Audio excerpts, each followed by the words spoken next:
So this is the scene today. I'm going to attempt, hopefully successfully, to set the engine in there today. I made up the clamshell mounts yesterday. I'm going to do another video about that. I think I've got everything ready in the engine bay. I think.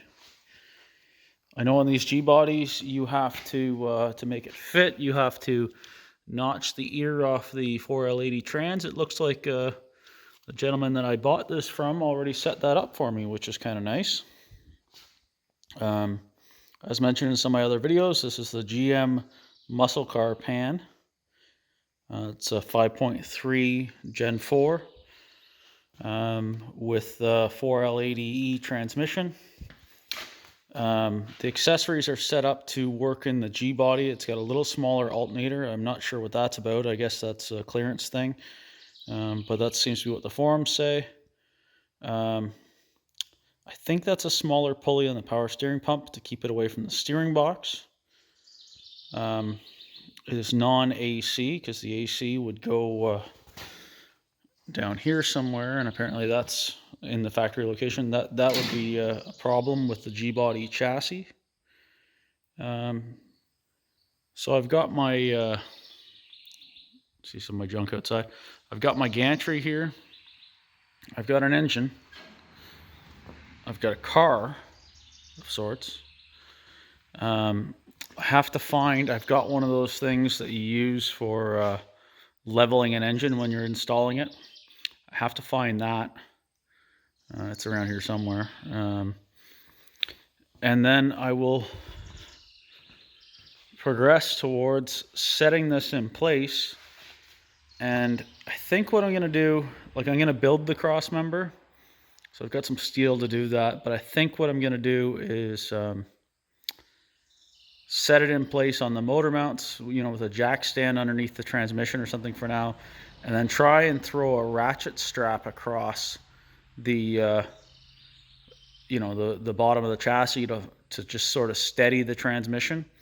So that way I can put it back on the lift on the 4-post, and then I can get measurements and stuff and fab up the transmission mount. And then when the transmission mount is done and installed, and you know the engine and trans is bolted into the car, I'll probably move it over to the shop side because there's better lighting and all my tools are there, and then I can put it on my scissor lift and work on, you know, the back half of the car where I've got to install the fuel system and the tank and all that stuff, and I think I've got a little bit of rust repair to do back there underneath the car. So I'm better equipped to do that on the shop side, but I want to get this kind of in and then utilize the 4-post to build the trans cross member. So we'll see how this goes. Okay, I have this engine rigged. I picked today to lend out my car trailer, which has all my rigging in it, so I'm making do with what I have around the shop, but it's all a little heavy duty, but it's all there. I got to mount these adapter plates and the clamshells that I made. I've got to mount them as per the instructions on the motor mount spot. I'll put them on first, and then I guess it's to try and see if it's gonna go in the hole.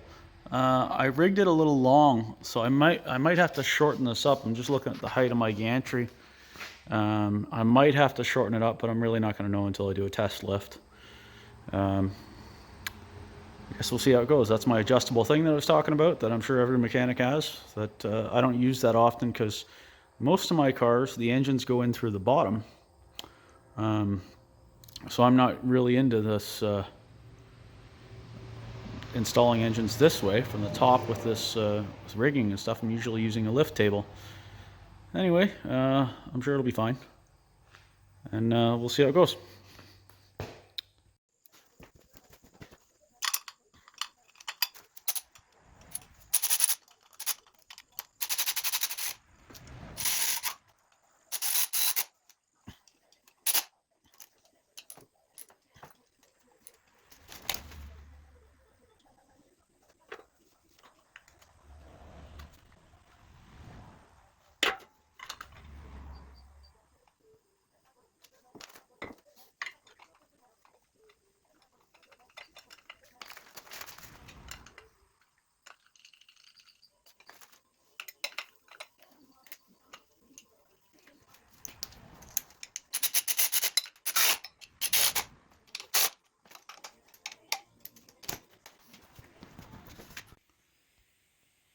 So here's an LS rookie fail. I don't have a plug for my freeze plug, so I didn't know. But this plate is not going to go on because this block heater is in place. So I need to remove that block heater adapter deal and replace it with a giant freeze plug. After a quick Google search, it looks like it's GM 11611351 is the part number for the filler plug, freeze plug. So we'll call this fail 1. I can't get that part until tomorrow morning. So it's not really a fail, it's just a delay. GM dealer had it in stock in their warehouse, and it's just got to come to, I'm not really in the city or anything, so it's just got to come to my neck of the woods. I will get it tomorrow morning, and I think he said it's like $28 or something, so that's not too bad. So that's to get rid of this block heater gizmo so I can mount my... Okay, so it's the next day, and I went to the GM dealer and bought this plug that I was talking about yesterday. That's the part number. And I should be able to remove this guy and install this guy. Success. This is the block heater. That's it. Block heater plug that I removed. I installed this plug. I was a dummy and forgot that there obviously was going to be antifreeze in there, so I had a little bit of antifreeze come out. Not a big deal. And now that that is flush like that, I can continue with the install of my engine mount adapter bracket. And then my clamshell mount that I made, I can install that on here as well, and keep on keeping on. Okay, so the engine mount adapter plate is installed, and my not patented clamshell thing that I made is installed. Now I talked to a new friend of mine that's in the LS world and G bodies, is Steve, and he said this, with these plates, the second hole from the back is the best spot for them. So I did this one in that spot, and I relocated that one to the second from the back as well. So hopefully that works out.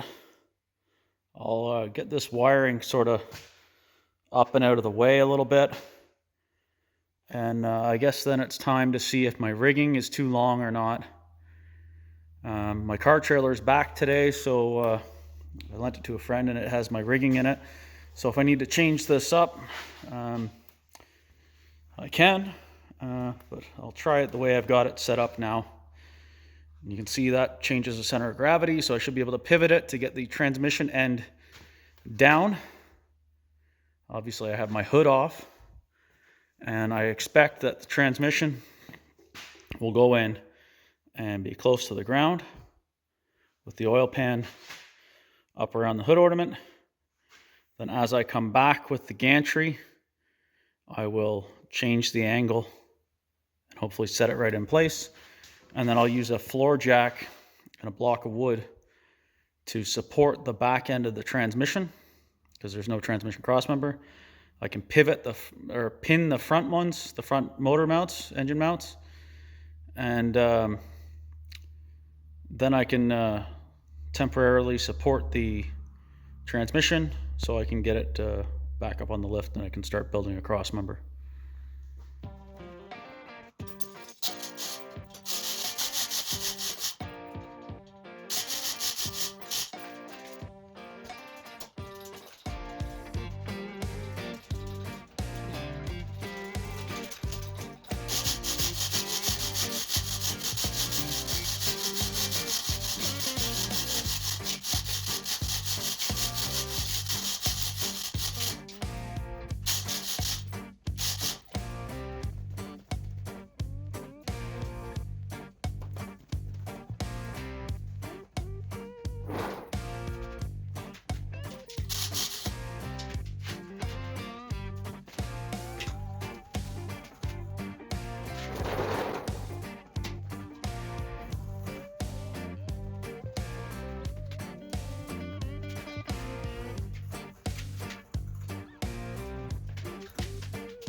Hello again, everyone. I wanted to show you where I ended up. I'm all cleaned up and showered up now and not greasy, but I wanted to show you where I ended up. The engine and transmission is in the car. I had a bit of trouble, I guess. Not trouble, but playing around with the positions in the motor mount. So it turns out the one that was right is that second position from the back. But I played around a bunch to try and make it so it's not hitting things. I'll show you what I mean. Clearance issues. So that spot there, that pulley is up against that steering box. That was a point of contention this morning. And also, you can see there's some marks on my oil pan, on my brand new oil pan, from this steering knuckle, this tie rod, inner tie rod. When the car is turned, when the wheels are turned all the way to the driver's side, this knuckle here is over here, and it was hitting the pan. So what I had to do was I had to shave down a little bit on the tie rod end and readjust my engine mounts. So it's all in and fitting. You can see that I've got pretty good clearance around this is the GM muscle car pan. I've got good clearance around the cross member on the frame. This is just antifreeze that I spilled. Yeah, so I have to build the transmission cross member yet. I'll lower the car down and we can have a look at the top. The engine is as low as it can go in the car. As I showed you before, it's already almost on the steering. The only thing that will change a little bit is depending on where the transmission cross member lands, the whole angle of the engine will change, but it's not going to be enough for that throttle body to clear.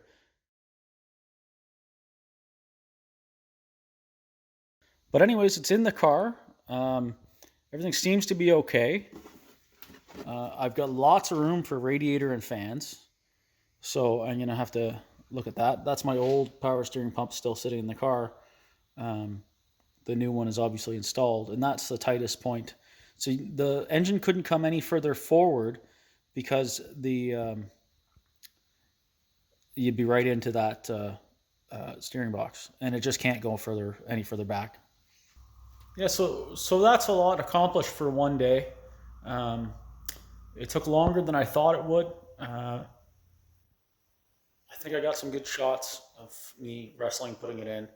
I ended up turning the camera off when it got a little more involved, because I was just playing around back and forth, trying to adjust things to try and get the most clearance around all the different points of contention, like the steering knuckle hitting the oil pan, and the inner tie rod is the proper term, hitting the oil pan on hard left lock, and the that steering box. But other than that, there's lots of room for headers. I've got some new headers. They're shorty headers. I'll end up putting them in. I think it's going to be good. I still have a lot of work to do in the car. I'm going to build the trans cross member with it on the 4-post. That's probably going to be a whole separate video. And then I will get it over to the shop side because I have some work to do on the back end of the car. I've got to install the fuel tank and pump and all that stuff. And I can do that on my scissor hoist. Thanks for watching. I appreciate all the views and subscribers. And my channel is doing pretty well. It took a little bit of a dip when I wasn't posting as much, but hey, it's summertime. I'm busy. I hope to do some more work on the Malibu, and I'll keep adding videos to the playlist. And don't worry, I haven't forgot about the 55. Everyone's wondering about the 55, but that I'll get into that come winter. I got to knock this Malibu off. It's been a long time coming. I'm really looking forward to it moving under its own power. Um, so thanks for watching, and I'll talk to you soon.